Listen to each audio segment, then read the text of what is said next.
परमार्थी प्रेमी भाई बहनों, हम सब लोगों का ये बहुत बड़ा सौभाग्य है। हम सभी प्रेमी भाई बहनों को यह मनुष्य शरीर का मौका अब की बार सौभाग्य से प्राप्त हुआ है।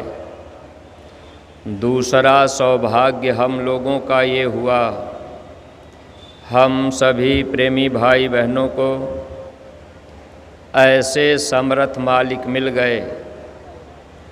हम सभी प्रेमी भाई बहन अगर इस मानव जीवन का पूरा लाभ लेना चाहते हैं, गुरु महाराज के वचन वाणियों को अगर हम सब लोग याद करते हुए अपने अंतिम श्वासों तक सेवा और भक्ति करते रहेंगे, तो निश्चित ही प्रेमी भाई बहनों इस मानव जीवन का सच्चा सुख हम लोगों को मिल जाएगा। गुरु महाराज सत्संग में बराबर सुनाया करते कि मानव जन्म का मौका बार बार नहीं मिलता। 4 खान 84 लाख योनियों में भटकने के बाद एक बार मानव शरीर का मौका हम सभी जीवों को दिया जाता है।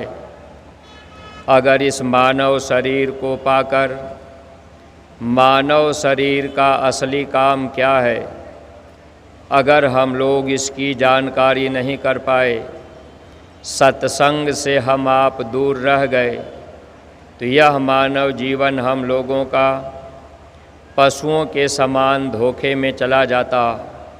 लेकिन प्रेमी भाई बहनों, गुरु महाराज की दया कृपा का लाभ लेने के लिए, सत्संग वचनों को सुनने के लिए हम सब लोग अपने अपने गांव से चलकर आज गुरु महाराज के इस पावन दरबार में सत्संग वचनों का लाभ उठा रहे हैं।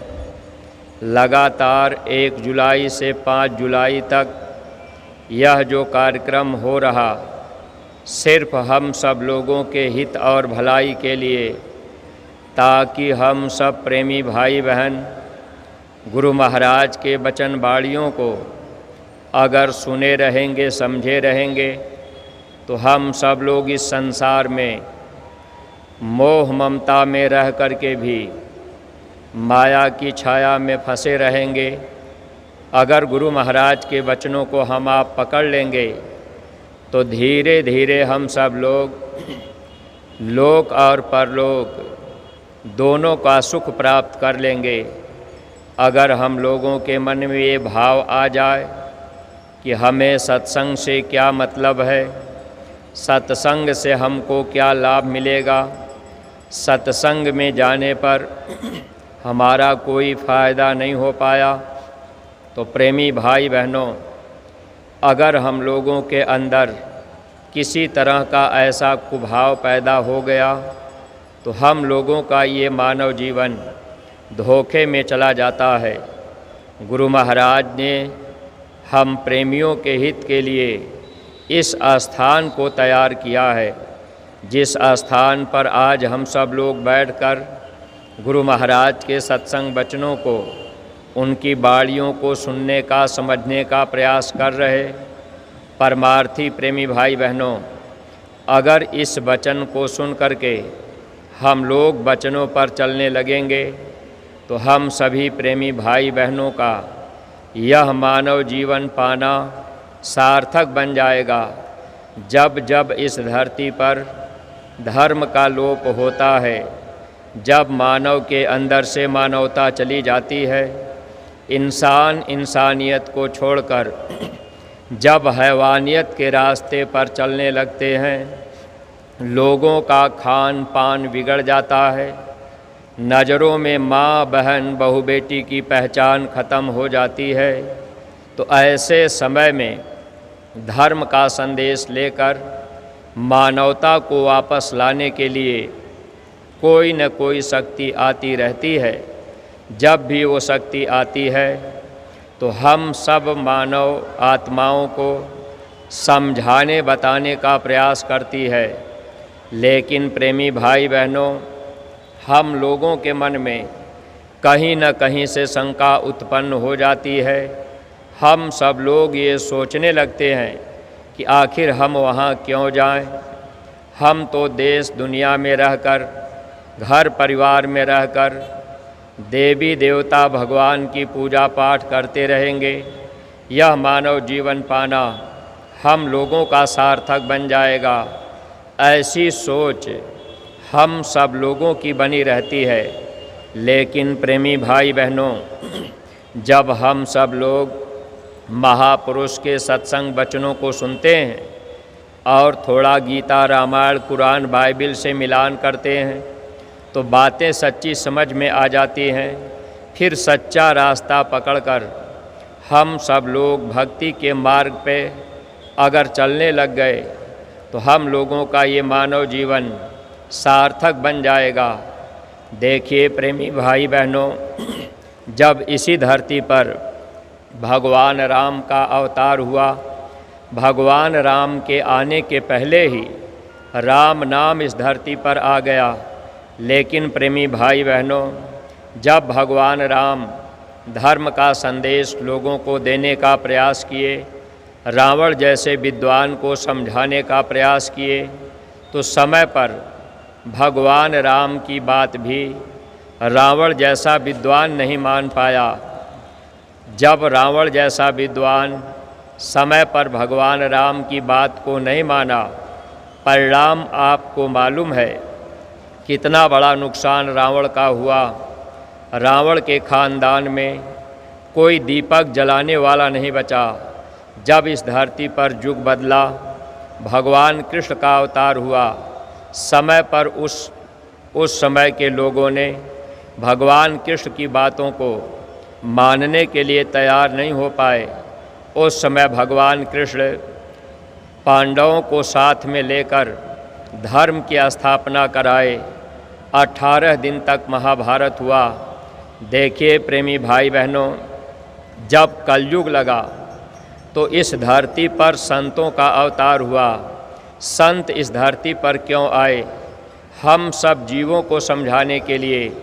गुरु महाराज सत्संग में समझाया करते थे, जब त्रेता में पाप कम था तो भगवान राम 12 कला लेकर के आए। द्वापर में त्रेता से पाप ज़्यादा होने लगा, तब भगवान कृष्ण 16 कला लेकर के आए। लेकिन इस कलयुग में जब त्रेता और द्वापर से कई गुना ज़्यादा पाप होने लगा, तब इस धरती पर संतों का अवतार हुआ। सबसे पहले संत कबीर दास जी आए। उन्होंने भगवान का नाम साहिब रख दिया। जब लोगों को समझाने का प्रयास किए, समय के लोग उनकी बात को नहीं मान पाए। कबीर साहब को लोगों ने जिंदा जलाने का भी प्रयास किया। नानक साहब जब आए, वाहे गुरु नाम का जब प्रचार करने लगे, समय के लोगों ने उनका भी विरोध किया। नानक साहब को जेलों में बंद करके लोगों ने उनसे चक्की खिंचवाई। लेकिन जब वो चले गए, वाहे गुरु नाम की पूजा आज देश दुनिया में लोग करने लगे। कबीर साहब के जाने के बाद हम सब लोग साहिब बंदगी करने लगे। जब भगवान राम थे, तब तो हम लोगों ने राम की बात को नहीं माना। उनके जाने के बाद हम आप जय राम राम राम कहने लगे। कहने का मतलब कि जब जब इस धरती पर शक्ति हम लोगों को समझाने के लिए आई, तो समय पर हम लोगों के अंदर कहीं न कहीं से अहंकार हो गया। हम लोग अपने विद्या के, बुद्धि के, धन के अहंकार में, मान सम्मान, पद प्रतिष्ठा, जाति बिरादरी के अहंकार में समय पर महात्मा की बातों को हम सब लोगों ने सुनने का प्रयास नहीं किया। अगर हम सब लोग समय पर महात्मा की बातों को सुनते तो महात्मा सबके होते हैं। सबकी भलाई के लिए महात्मा निरंतर प्रयास करते रहते हैं। बाबा जय गुरुदेव जी महाराज ने इस धरती पर हम जीवों के हित के लिए अथक परिश्रम और मेहनत गुरु महाराज ने किया। लेकिन प्रेमी भाई बहनों, हम सब लोग भी समय पर महापुरुष की बात को अगर नहीं माने, अगर हम लोग किसी तरह की शंका में रह गए तो शंका से अपना नुकसान होता है।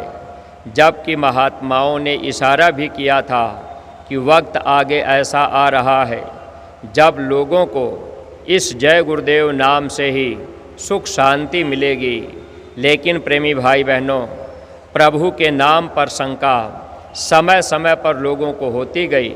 जिन लोगों ने शंका किया उनका भारी नुकसान हुआ। अगर इस धरती पर समय की शक्ति की बात, भगवान राम की बात रावण मान लेता तो रावण का नुकसान न होता।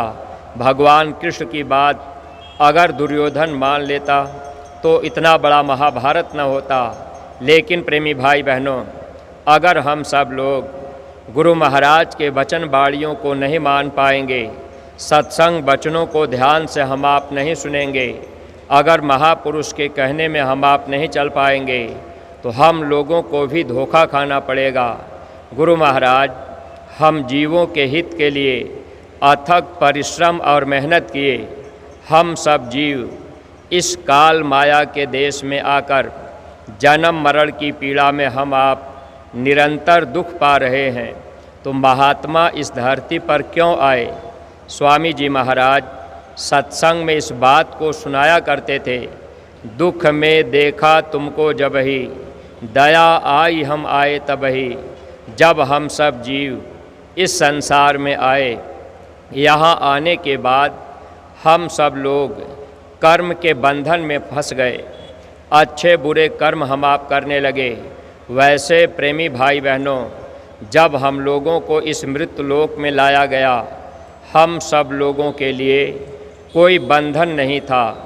जब सतयुग था तो सब लोग जोगी विज्ञानी थे, सब लोग अपने घर आते और जाते रहे।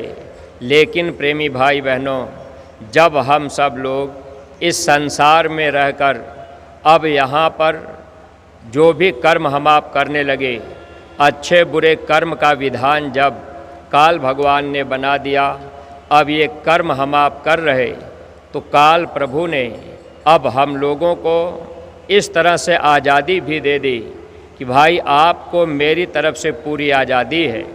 आप चाहे अच्छा कर्म करो या आप बुरा कर्म करो, जो भी कर्म आप करोगे आपको सज़ा दी जाएगी। इतना ही नहीं, इस देश में जब हम आप आए, अब वैसे तो हम आप जब सतयुग था तो जोगी विज्ञानी थे, दिव्य दृष्टि खुली हुई थी, हम लोग अपने घर वापस आते जाते थे, अंदर का दरवाज़ा खुला हुआ था।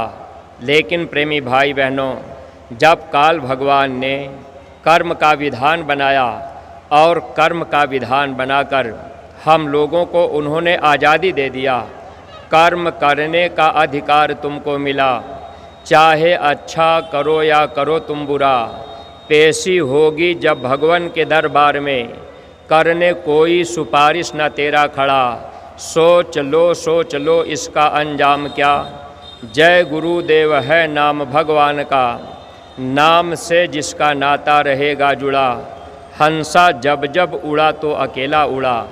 हम सब लोग इस संसार में आज इस मानव शरीर को पाकर दुनिया के नाते रिश्ते में फंस गए। गुरु महाराज कहा करते थे, बीच मिले बीच ही गए, अंत न साथी कोई। इस दुनिया में जो रिश्ता बनता है, ये रिश्ता बीच में बनता है और बीच में रिश्ता हम लोगों का टूट जाता है।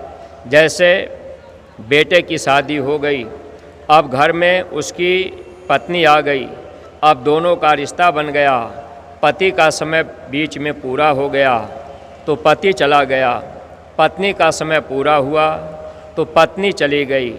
इस तरह से ये संसार में जो रिश्ता है, ये शरीर का रिश्ता है, स्वार्थ का रिश्ता है और ये रिश्ता बीच में बनता है और बीच में ही छूट जाता है।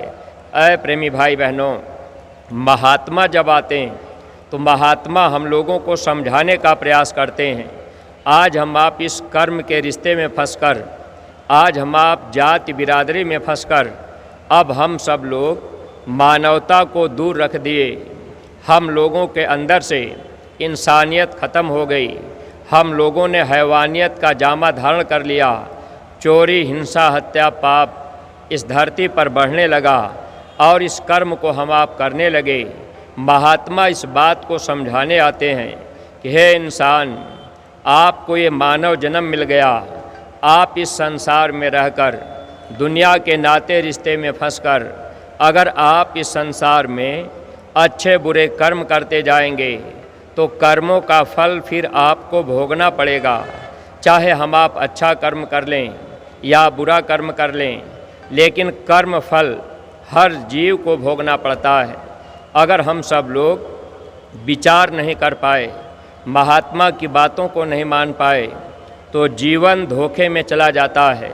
स्वामी जी महाराज सत्संग में सुनाया करते थे कि जब जीवों को यहाँ उतारा गया, हम सब लोग इस संसार में आए, कर्म का विधान जब बन गया, अच्छे बुरे कर्म हम आप करने लगे, अब उस समय काल भगवान ने अब हम जीवों का रास्ता बदलने के लिए, जब हम आप अंदर में चलते थे तो दरवाज़ा तो उस मालिक के पास जाने का अंदर में था, लेकिन प्रेमी भाई बहनों, अब काल भगवान ने कर्मों का विधान भी बनाया और यहाँ पर देवी देवताओं को भी बना दिया, उनको मान्यता दिला दिया।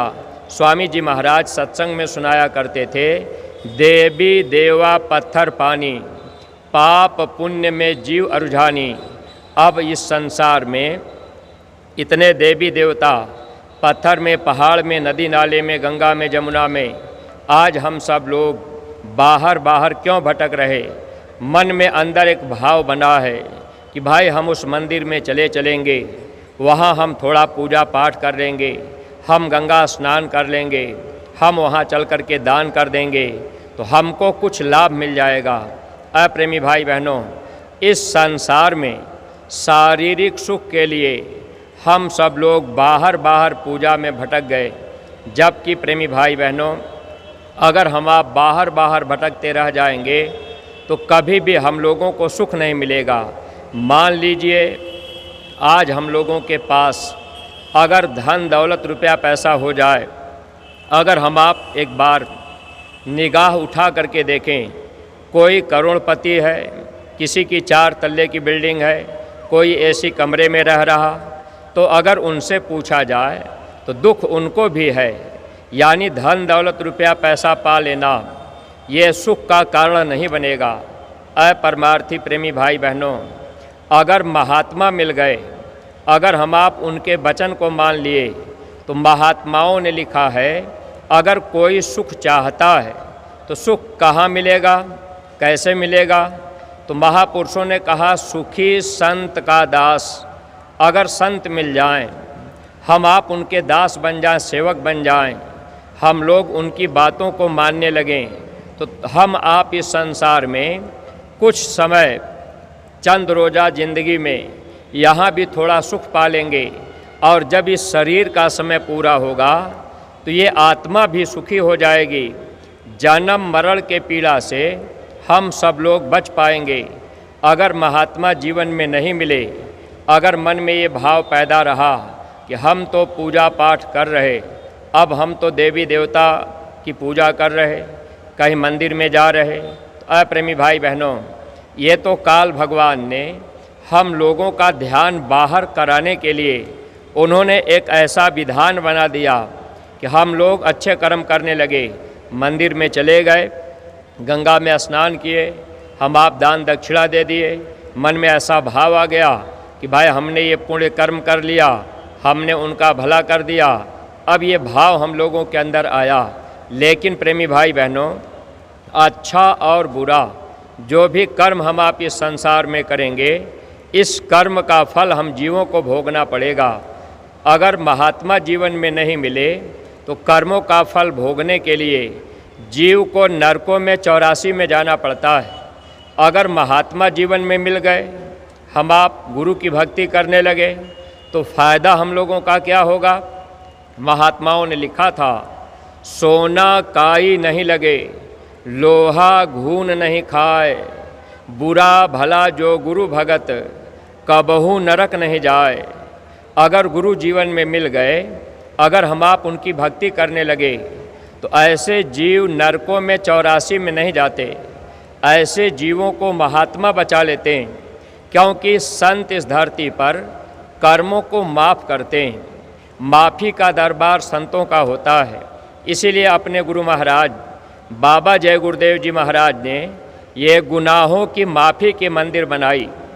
मंदिर संत मत में कोई मंदिर का विशेष महत्व नहीं रहता। वैसे तो महात्मा हमको आपको प्रेम प्यार से समझाते हैं।